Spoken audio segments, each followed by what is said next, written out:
Matthew chapter 7. So, we know how to make judgments while still trusting in God. And by the way, have you noticed that that's like the theme of this entire sermon, that you're supposed to be trusting in God? Notice how many times we've brought that back up, like everything's based on your trust and faith in God. Without that, you're not building on solid footing here.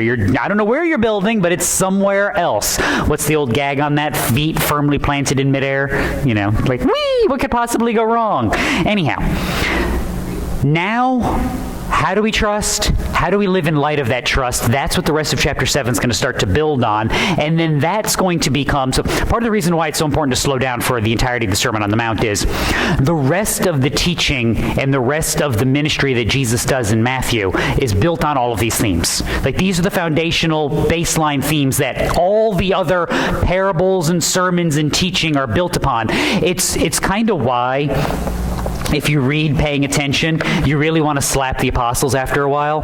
Not because it's not the first time they've heard this.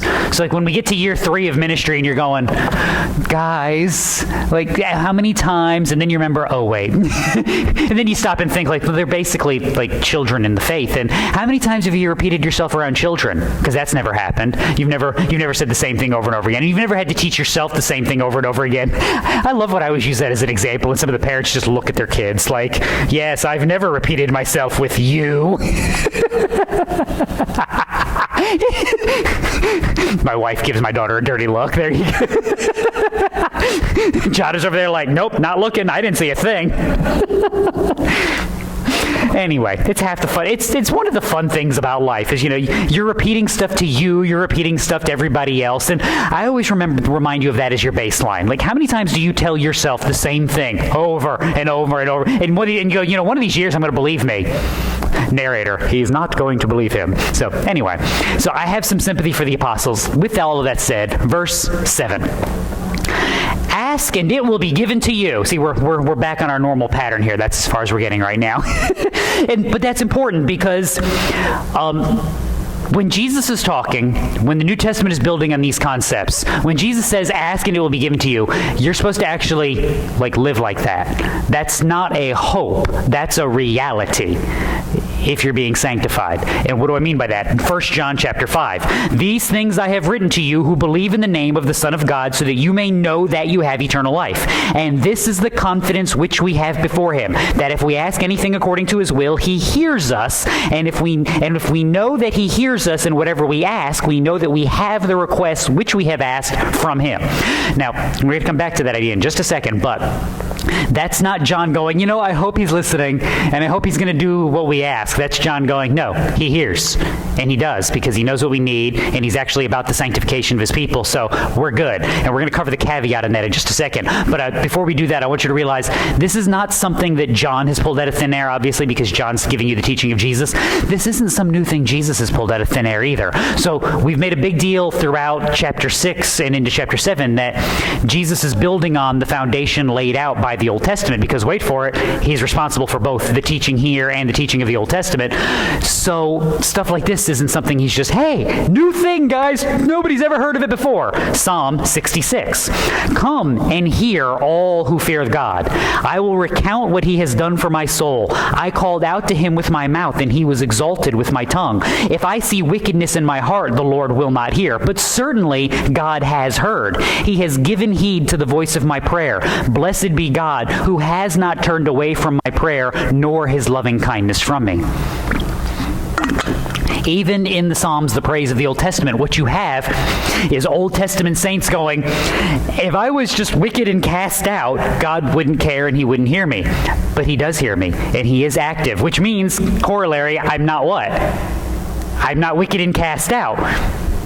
Who's Jesus talking to? Remember, we got multiple groups going on here. We've got the group that he has called to himself. We've got the group that are going to be saved. And we've got a group that's going to be rejected. The ones who are going to be rejected because they've rejected God, they've rejected mercy, grace, and have decided to go their own way. And now you're singing Fleetwood Mac songs, and I'm sorry.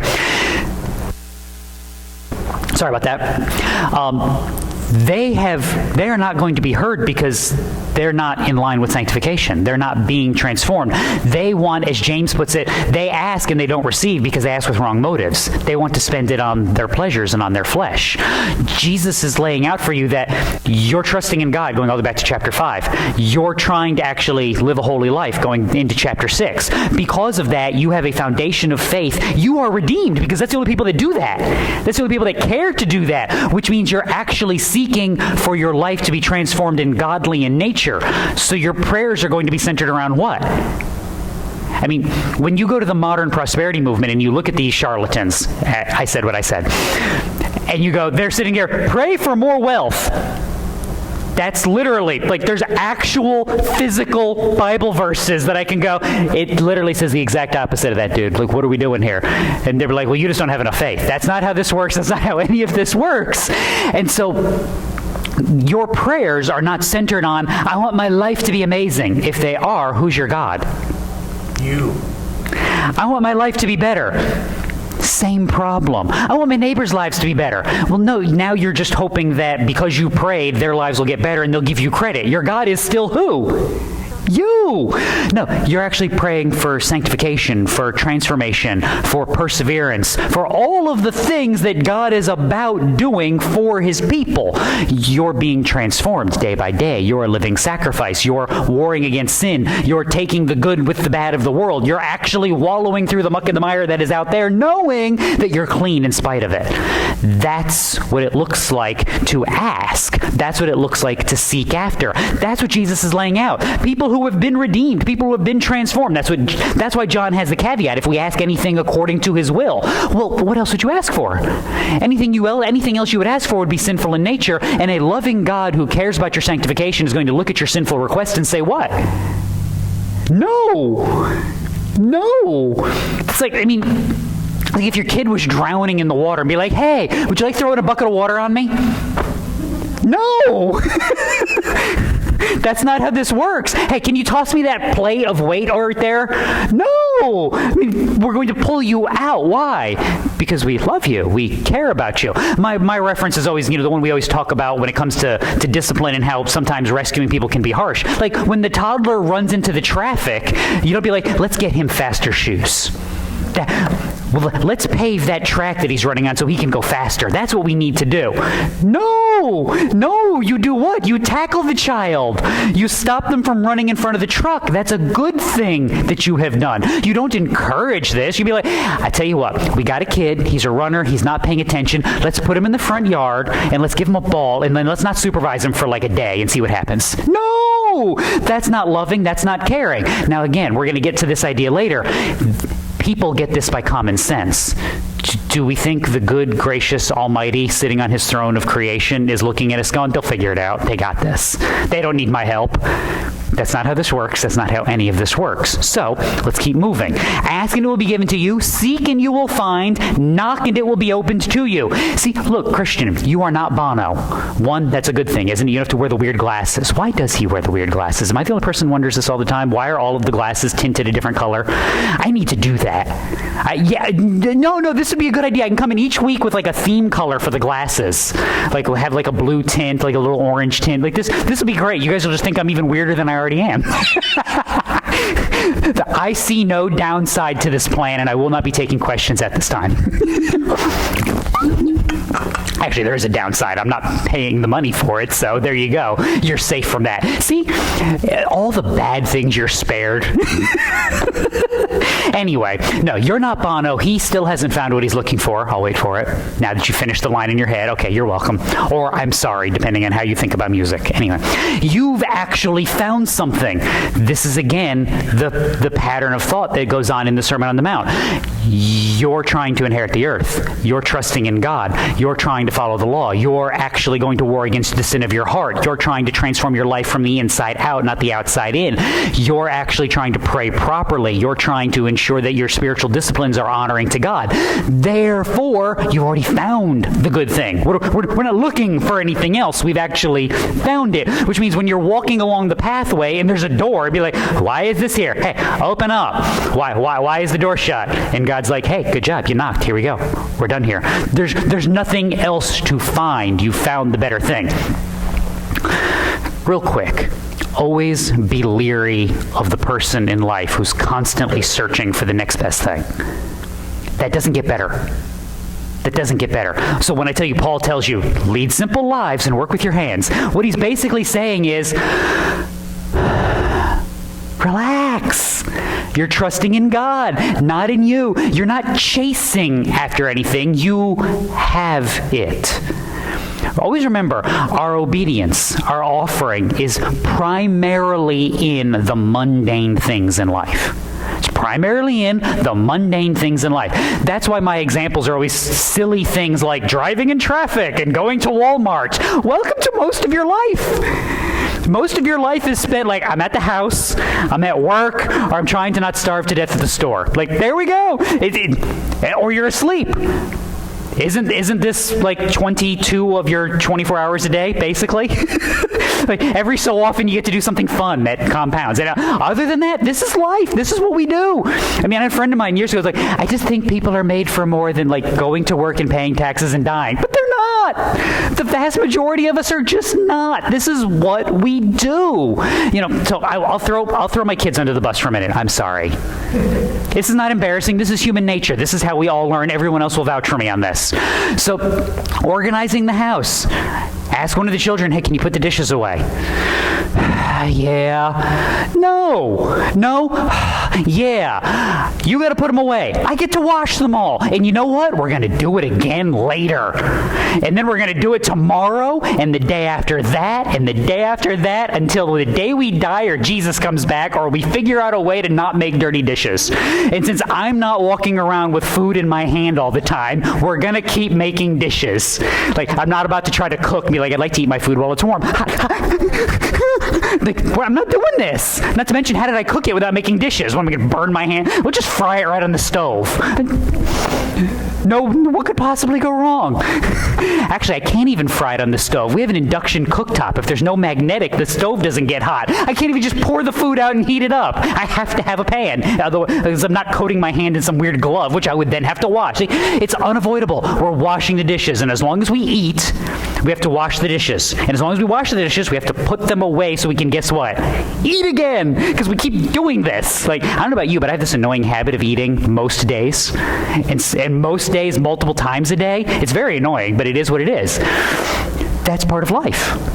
It just is what it is. I can be mad about it, I can be aggravated about it, or I can recognize that here's part of the offering.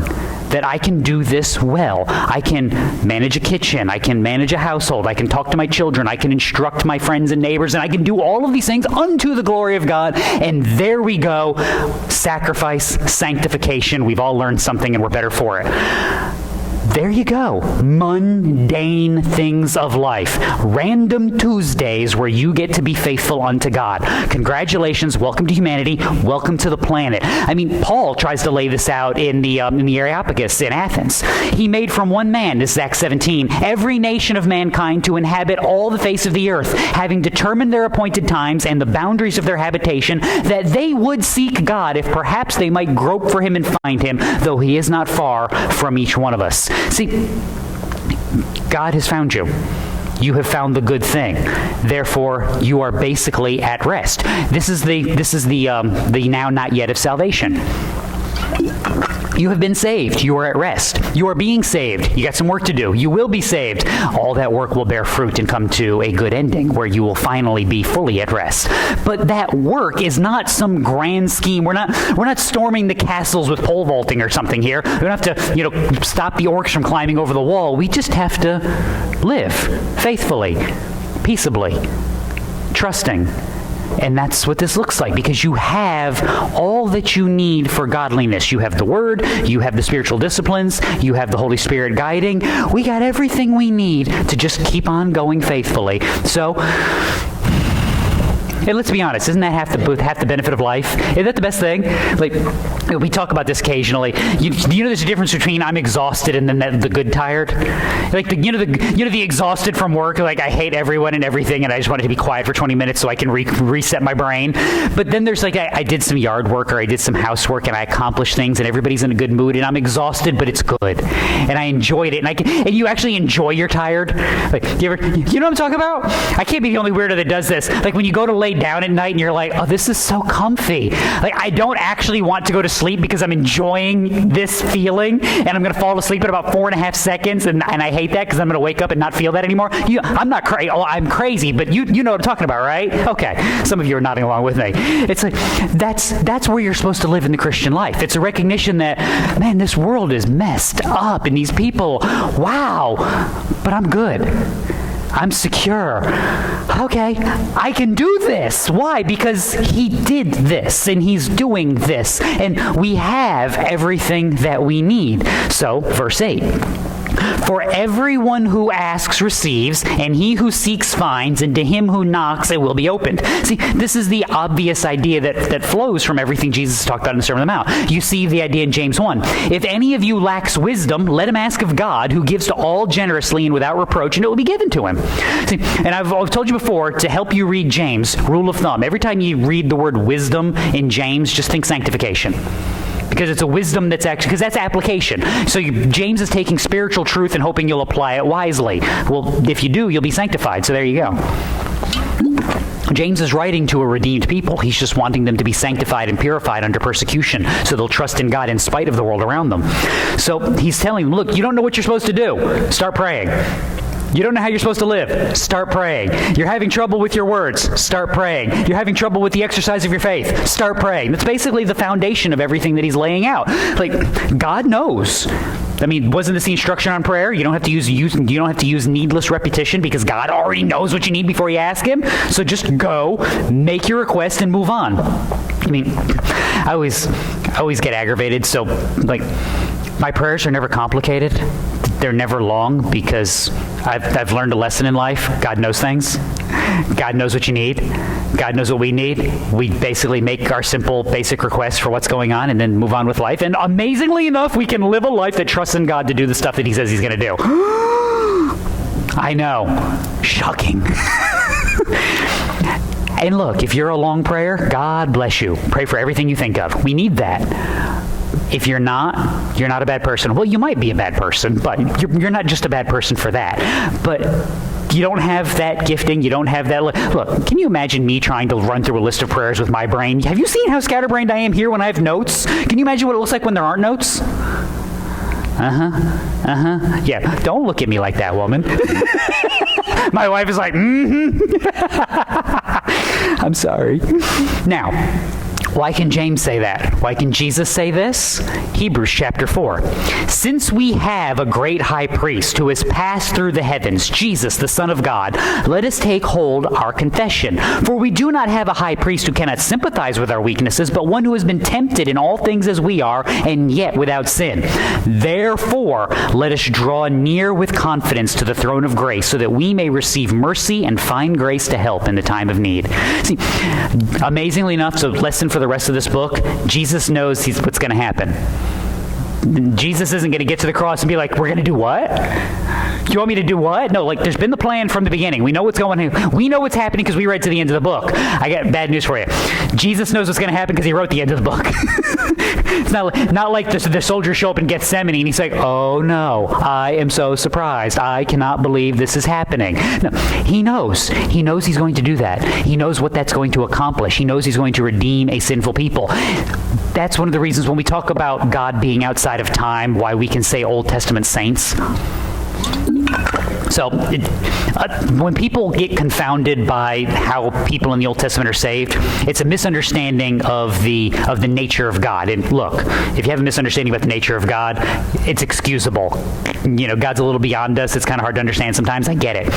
But because God is outside of time and eternal, there's no concept of an unfolding timeline like you have it. Like, you're waiting to find out what's going to happen in 2035. God's not.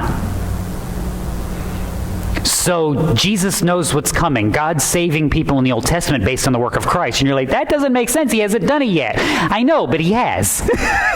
and not like an all things happening all at once continuum thing, but God has declared that this will occur. Therefore, guess what? It's coming to pass. We can all act like it's coming to pass because we can trust it. And that's how God can redeem people, because Christ's work is efficacious for those people, just like it's efficacious to people who haven't come yet, because that's how this works. So Jesus knows he's going to do this. He's going to make an offering. He's going to redeem a people. He's going to be seated at the right hand of the Father. He knows what he has overcome. He knows you will have issue. He knows you will come to him with problems. He's like, I'm good. Bring them. Bring them along. We've got this. The Spirit is going to come. He's going to guide you. You're going to be sanctified. You're going to make it to the good end. That's why. If you're seeking, you're going to find. If you're knocking, it's going to be open, because you are in, and we're going to accomplish this. More on this later, as soon as my pages unstick. Verse 9. What man is there among you who, when his son asks for a loaf, will give him a stone? Verse 10. Or if he asks for a fish, he will not give him a snake, will he? Okay, dads, just to dads. Jesus isn't talking about jokes, okay? That's important for us, because like we have to have some sense of humor about this. Like, can I have a roll? Here you go, son. He's not talking about like you goofing off with your kids and, making their lives a little bit miserable. Because again, rule of parenting, you have to give your children just enough trauma to make them interesting adults, right? I mean, if everything's perfect all the time, what kind of adult are they going to be? They won't have any great stories to tell at cocktail parties, and isn't that what matters in life?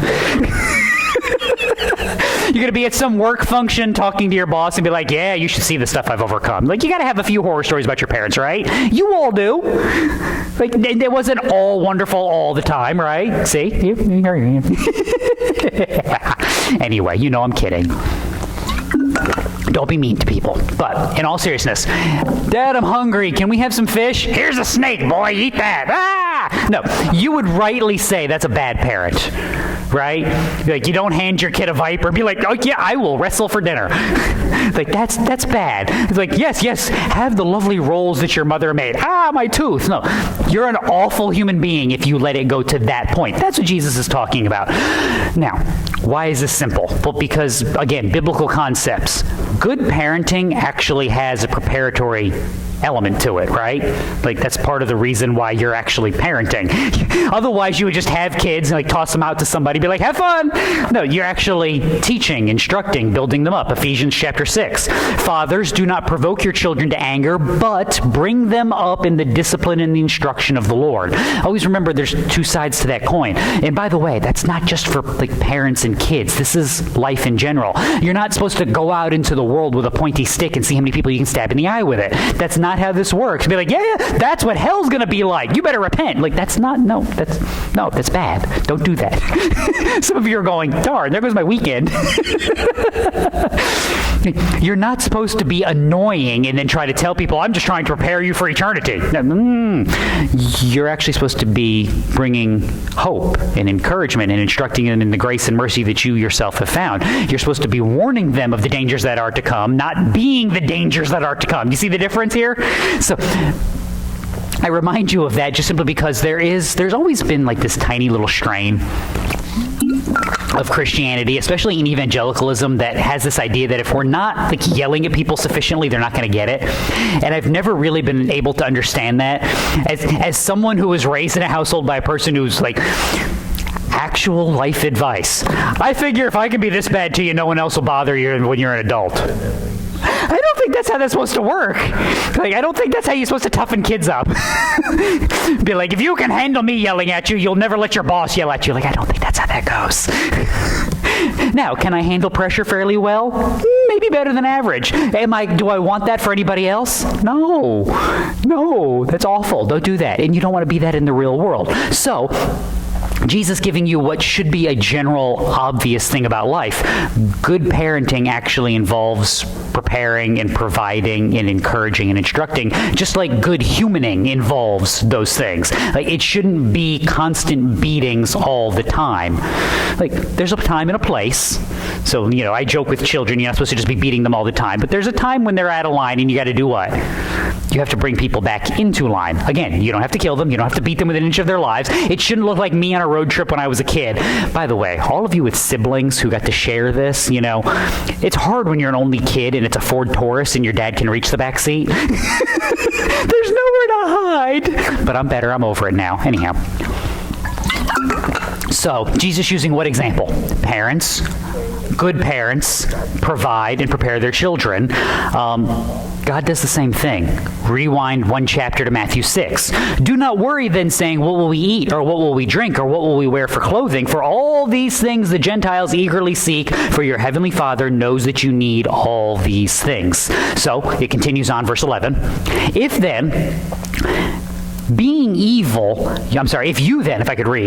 then, being evil, know how to give good gifts to your children, how much more will your Father who is in heaven give what is good to those who ask him? See, this is again one of those built on the Old Testament, built on common sense, that if parents, who, let's be honest, even the best of parents are trying, they're working at it, we're struggling. we're making do, because at the end of the day, we've all got our faults and our foibles and the demons that we're kicking out left, right, and center. God doesn't have any of that. If we know that there's a higher standard we're going towards, if we know there's a higher level that we're trying to attain so that we can be better for our kids and the world around us, God, who is on high, isn't be like, I'd like to do nice things for you people, but I've seen how you live. That's not how this works, not how any of this works. Go back to James 1. Every good thing given and every perfect gift is from above, coming down from the Father of lights, with whom there is no variation or shifting shadow. Now again, this is why I keep reminding you of the trajectory, so to speak, of the Sermon on the Mount. Because he's redeemed us. This is the beginning of chapter 5. Because he's guided how we live in that redemption. This is the rest of chapter 5 going all the way into chapter 6. Because he's now transformed our thinking and our hoping and how we live in the world. This is all of chapter 6 and into the beginning of chapter 7. He's not going to be like, okay, I brought you this far, now you got to make it over the wall. That's not how this game is played. It's just not how this works. So, perfect case in point. I'm going to do it to you again. Although, I did get a laugh that I've actually encouraged some people to start seeking out this book, and there's a cartoon version that's actually pretty good, and I actually recommend it. But go back to Pilgrim's Progress. This was Christian's problem, is he's gone through all of these things, and he gets to the end, and he's like, how do I make it to the city? There's a whole river here. Oh, well, I guess we'll swim. He drowns, but he doesn't drown because he is actually redeemed, because God gets him through even though he can't swim across. And then his family gets it. This is the only part the cartoon doesn't have, or the movies never have, because there's a whole second section. Again, the best part of the book is you read all these struggles of Christian on his travels, and then you read about his family, and it's like, because again, they got a tour guide. They basically, again, they have pastor, whose job it is to make sure they don't do all the dumb things Christian did, which is why I tell you, what's the rule? Don't do dumb things. And he's like, oh yeah, there's where your husband and dad, that's where he wandered off the path and got lost for a couple years and almost died. And then here's the river that he tried to swim, but there's a boat right over here. You're like, there's an easier way. It's not like, we've got you this far. All right, kids, now start fashioning a raft. There's some straw and some, wood over there, and let's hope you make it. No, we've come this far. God has brought you this far. We've taught you this much. He's carried you this far in the Sermon on the Mount. It's not like, all right, now that we've done all of this, figure it out. Boot you out of the nest and hope you fly before you hit the ground. No, which is why Paul can say things like, I am confident of this very thing, that he who began a good work in you will perfect it until the day of Christ Jesus. Now, that's Philippians 1:6. Why can Paul say that? Philippians 1:7. For it is only right of me to think this way about you, because I have you in my heart, since both in my chains and in the defense and confirmation of the gospel, you all are fellow partakers with me in this grace. See, Paul can look at the Ephesians and go, God's got you. He's going to redeem you. He's going to carry you to the final end. I know this because you people have been walking with me this whole time, and you wouldn't do this unless God was making you walk with me. So it means if he's carried you this far, he's not going to let you Thelma and Louise off the side of the highway. You're going to be okay. You're going to make it because he's brought you this far. He doesn't just abandon you in the middle, which is why I tell you, Christian. So to make this a little more personal for you, this is why you have to spend your time in prayer, spend your time reading the Bible, and actually do fellowship with believers, because there's where the encouragement comes from. Because the alternative is you in your own head. And I'm sorry, but I've met too many people to trust how you think. I live in my own head. You know who I don't trust most of the time? Because how many times have you snowballed the thought process? And you know what I mean by that. It's the old cartoon where, Bugs Bunny's going to crush Yosemite Sam at the bottom of the mountain. So what does he do? He makes a little snowball at the top, and he puts it on the top of the mountain, and he pushes it down. And then by the time it gets down to the bottom of the mountain, it's a big, giant, massive snow mountain, and it crushes Yosemite, and we all laugh and giggle. How many times have you done that? Where you take this little problem, and you dwell on it, and then you realize how bad of a person you are, and you think about it some more, and then you think about it some more, and then you think about it some more, and now you're snapping at your friends and neighbors, and you don't want to talk to anybody, you don't want to hang out with anybody, because you're like, I'm a bad person, and God doesn't love me. Get out of your head. Stop that immediately. And I'm serious about that. This is why I tell you, that's not where your salvation is found. Your salvation is not found in some grand memory or some event that occurred a long time ago. Your salvation is found in remembering, I'm better than I was. Like, I care about this problem. That's good news, because me 20 years ago would not have cared at all about this problem. Like, you wake up one day and be like, I used to be so cold, so much colder. Like, I used to have such a harder heart about things. Like, when did this softening and caring happen? Like, you've Grinched yourself, right? Like, I have feelings and I'm leaking. What happened? And you're like, no, that's a good thing.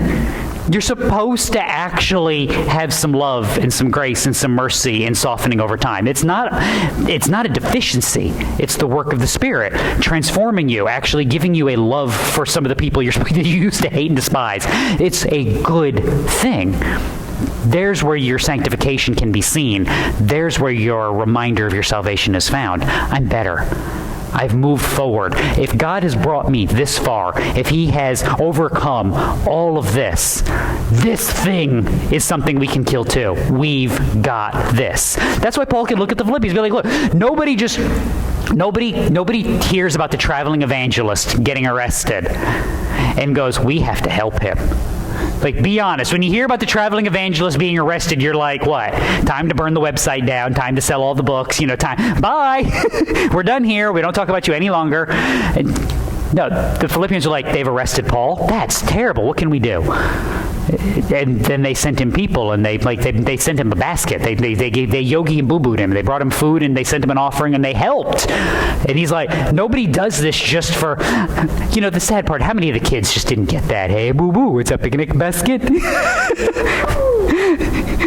See, got to admit, I do a pretty good yogi there, right? I have a few skills in life. Very few, but that's one of them. See, the benefits of a misplaced youth. Want to escape, I will watch the cartoon. Anyway.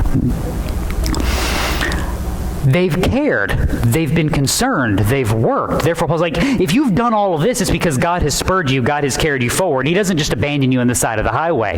This is what Jesus is talking about on the other side of this. So Paul's commending the Philippians because you've walked this far. That means God has walked you this far, so he's going to keep walking you. The flip side that Jesus is talking about is a good, gracious, and loving God is walking with his people. He doesn't look at the road getting difficult and go, I know I've got you guys through a bunch, but this is too much. I'm going to have to let you figure this out. No! When it's like when your kids struggle the most, that's not when you be like, okay, now you have to figure it out. This is when we help you the least. I know I've got you and helped you this far, but now you're on your own, kid. Go away. Nah. A good, gracious Heavenly Father looks at his children and goes, they need me. You know what I'm going to give them? Me! I mean, I've said this before. One of the saddest things I've ever seen did a funeral for a gentleman, and weird quirk of life is sometimes I was at a church. I'd only been at this church for a little more than a year, and one of the guys was a shut-in. I think I'd run into him a couple of times because even as a shut-in, he wasn't really ever connected to. He wasn't a member of our church, but he's kind of connected to our church. And we passed away. He's in his upper 80s, and all the people he grew up with are gone. So we basically had a funeral with 8 people at the church because the only people that were there were the people in their 60s and 70s who had known him when they grew up. But his family was able to come in, at least some of his family. He had 3 older siblings who were still alive.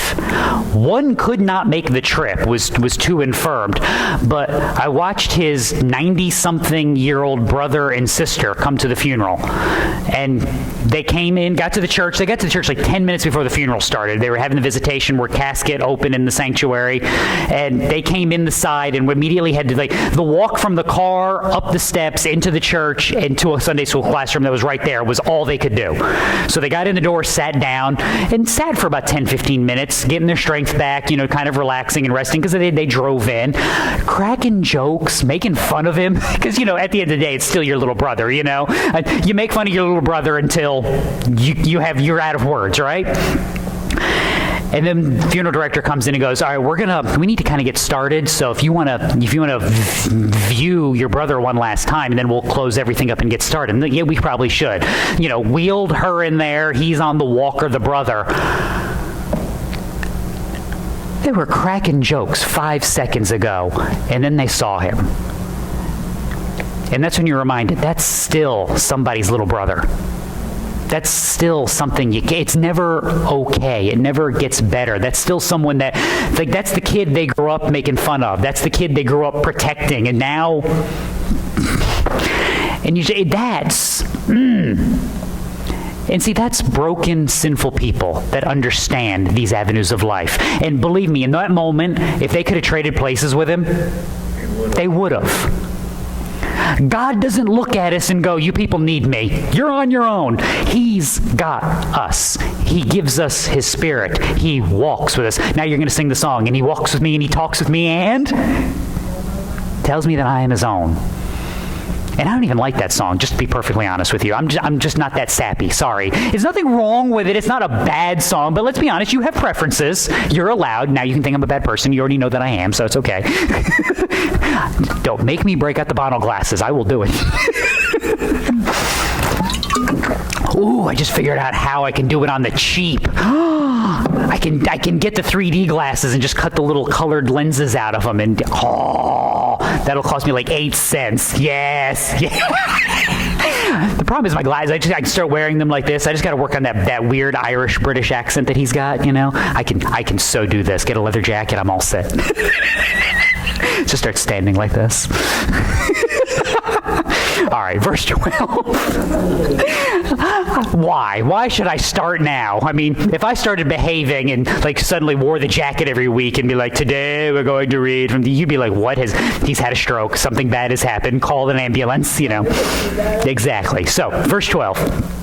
Therefore, in all things, whatever you want people to do for you, so do for them. All right, time out.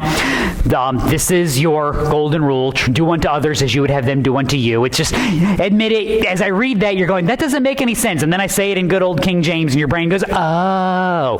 Now, that's here. I'm going to cover this real quick because it's worth handling. This is one of those universal things that people get. So almost every human religion has this. The rabbis actually taught this in Jesus' day because amazingly enough, Scripture teaches this in the Old Testament. That's why Leviticus will tell you that you're to love the Lord your God with all your heart, soul, mind, and strength, and also do what? Love your neighbor as yourself. That's why Leviticus is written, so you learn how to love your neighbor. Now, why is this one of those universal human things? Because once again, God, because he is good, gracious, and loving and kind, looks down on his people, all of his people, not just the ones he has redeemed, but the ones who have rejected him, and he looks and goes, these people need me. And so there's this thing called common grace.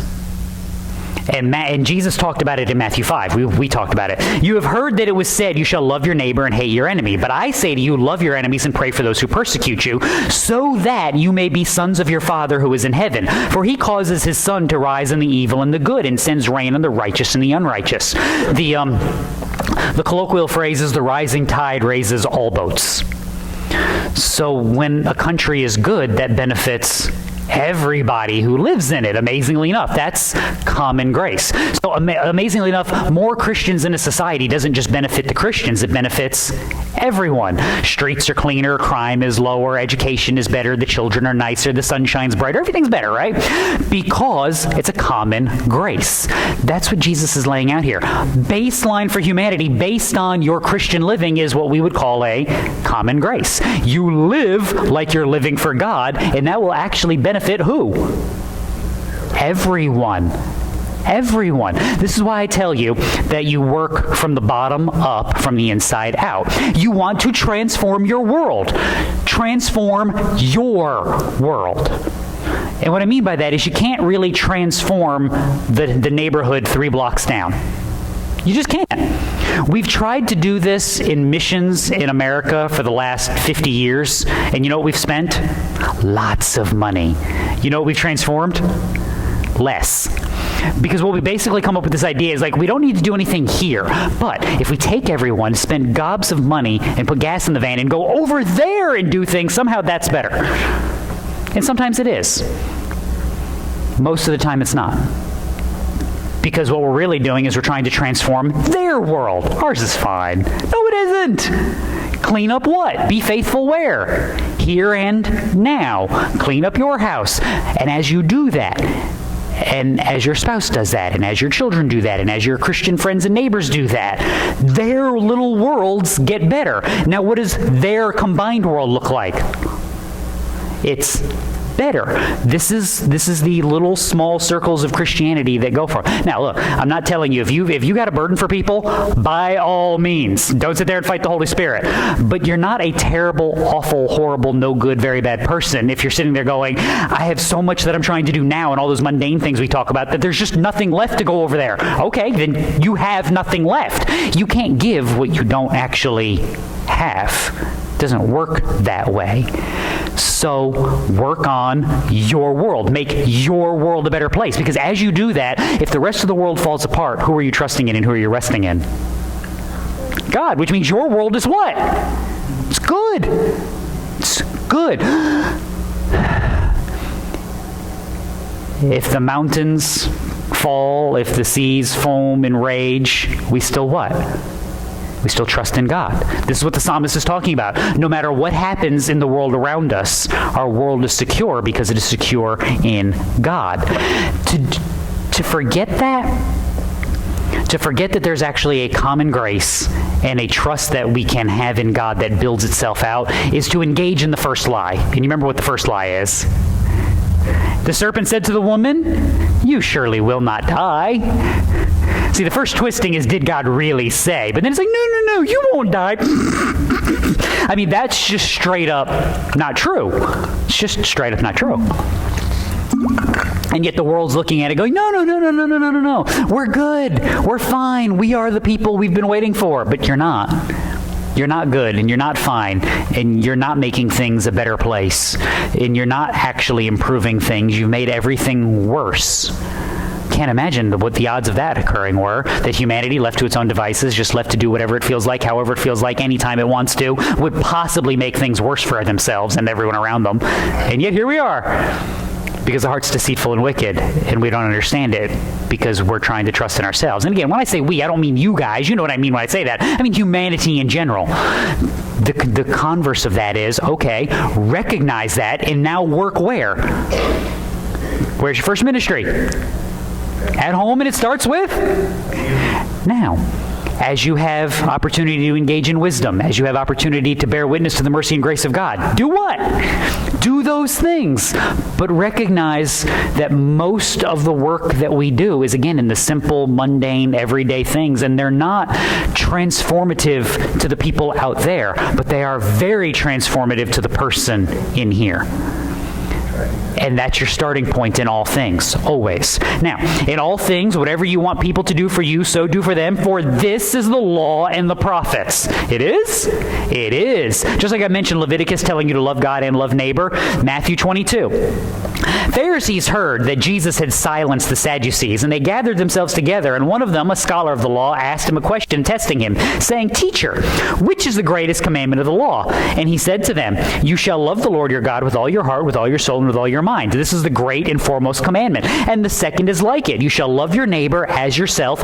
On these two commandments hang the whole law and the prophets." How Wow. Talked about this before. Worth going over again real quick because I always like to make sure we cover this ground to make sure you're prepared for this. Those are summaries of the Ten Commandments. Love the Lord your God with all your heart, soul, mind, and strength. How do I do such a thing? Have no other gods before him. Do not take the name of the Lord your God in vain. Don't make an idol. Congrats. This is your starting point in loving the Lord your God with all your heart, soul, mind, and strength. How do I love my neighbor as myself? Wait for it. Don't kill him. Don't steal from him.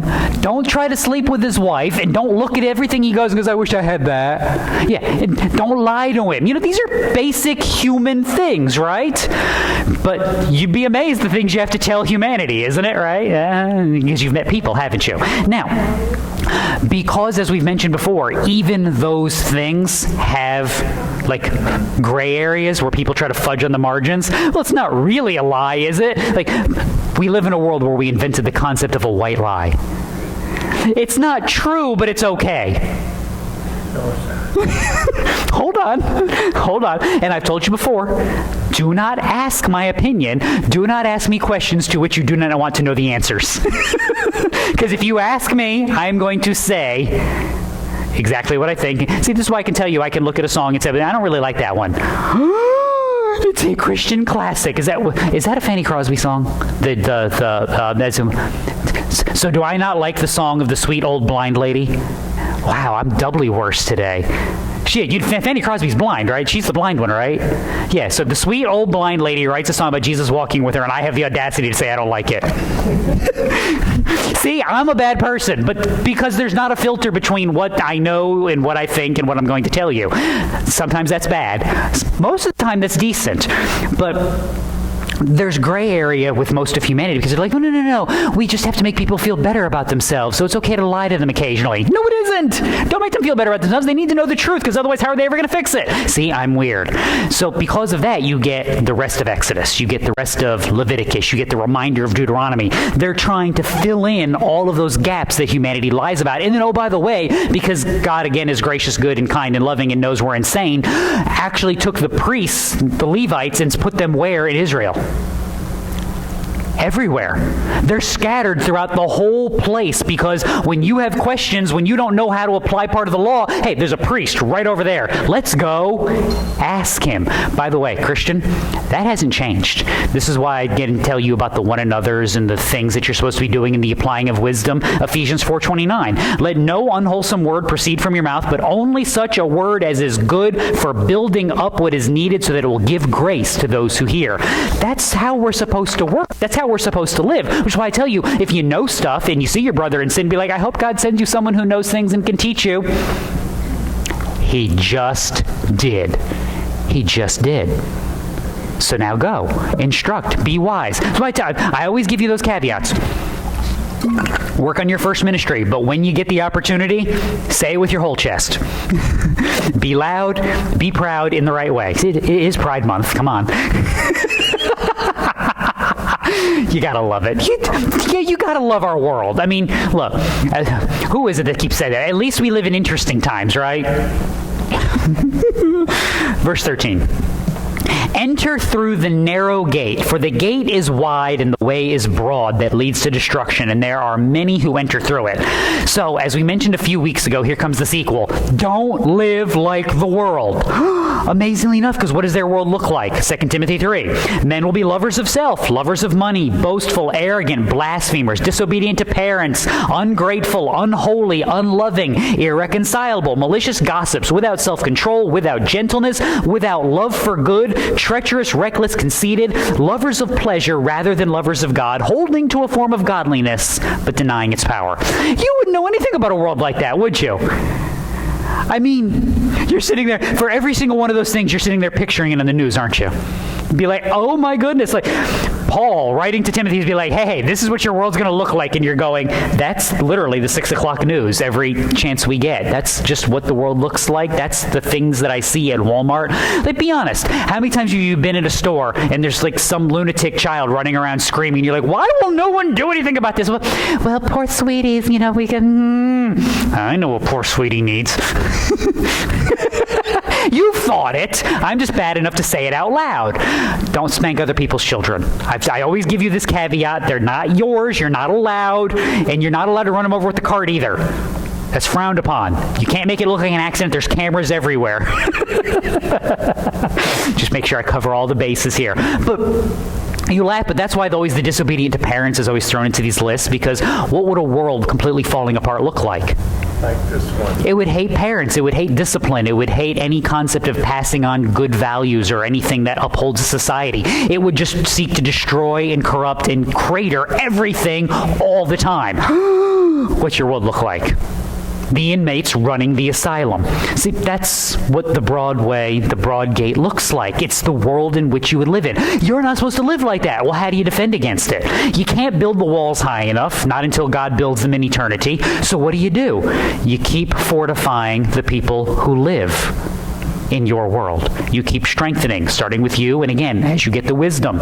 And that's the populations. That's how they break down. And again, I know the temptation. The temptation is to become Elijah. 1 Kings 19. I have been very zealous for Yahweh, the God of hosts. The sons of Israel have forsaken your covenant, pulled down your altars, killed your prophets with the sword, and I alone am left, and they seek to take my life away. Doesn't it feel like that some days? It's like, look, you start looking around going, does anybody have any common sense left? Does anybody have a brain? Does anybody care about God? Does anybody care about righteousness? What are we doing here? Or is everybody literally just out to put as much money in their back pockets as humanly possible? And why do they keep trying to steal it from me? Does that cover all the bases? Remember what the word from God actually is. Go, return on your way to the wilderness of Damascus, and you will arrive and anoint Hazael king over Aram. And Jehu the son of Nimshi you'll anoint king over Israel, and Elisha the son of Shaphat of Abel Maholah you shall anoint as prophet in your place. And it will be that the one who escapes from Hazael, Jehu shall put to death, and the one who escapes from Jehu, Elisha shall put to death. And I will leave 7,000 in Israel, all the knees that have not bowed to Baal, and every mouth that has not kissed him. God's response is, go do your work. I got this. And when you're gone, I got people who got this, because there's always people. There's always hope, because I'm a good, gracious, and loving God, and I'm seated on the throne, and I actually know what's going on. So go do simple, basic, everyday things. Go be profiting. This is Paul's encouragement. This is Jesus' encouragement. Just keep walking. Keep going. You're on the right path. God has you. Keep being faithful. Keep trusting. Keep serving. For the gate is narrow, verse 14, and the way is constricted that leads to life, and there are few who find it. But we can rejoice that we have. We can rejoice that we're here, that we're good, and we're settled. All that the Father gives me will come to me, John 6, and the one who comes to me I will never cast out. So we're secure. You've repented. You've trusted. He has us. We're good. We're going to be good. In the meantime, it's going to be rough, but we're going to be good because it is good and he's got us and we can be faithful.